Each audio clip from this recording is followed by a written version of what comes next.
दुःख सुखको कुराहरू आफ्नो बुवाबाट चिन्नुभयो, स्ट्रगल के हो, कसरी गर्नुपर्छ, फ्रिडम, फाइनेन्सियल फ्रिडम चाहिँ लिनुपर्छ भन्ने कुराहरू चाहिँ बुवाबाट सिक्नुभयो। तपाईँ नेपालबाट जापान कति इयर्समा छोड्नुभयो र जापानै जान्छु भनेर कसरी तपाईँले डिसाइड गर्नुभयो सर?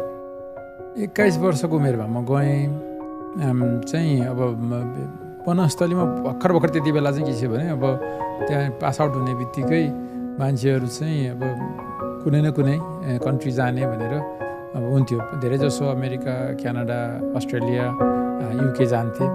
कतिको सजिलो थियो त्यति बेला? अनि अब धेरै कमले ट्राई गर्थे, अलमोस्ट प्र्याक्टिस गर्नेहरू चाहिँ जान्थे। अब त्यहाँ भनौँ अब भने अब त्यति बेला रियरली नै अब त्यो मौका पाउनु पनि एकदम रियर हुन्थ्यो। र विदेशबाट चाहिँ पढ्न आएको भनेपछि त्यसलाई चाहिँ अब चाहिँ ठुलो एक्सेप्टेन्स हुन्थ्यो नै भनौँ न त्यति बेला। र त्यो एक च्यालेन्जिङ नै थियो। अनि मैले चाहिँ के सोचेँ भने मलाई होटल म्यानेजमेन्ट पढ्नलाई म अस्ट्रेलिया जान्छु भनेर एप्लाई गरेको थिएँ।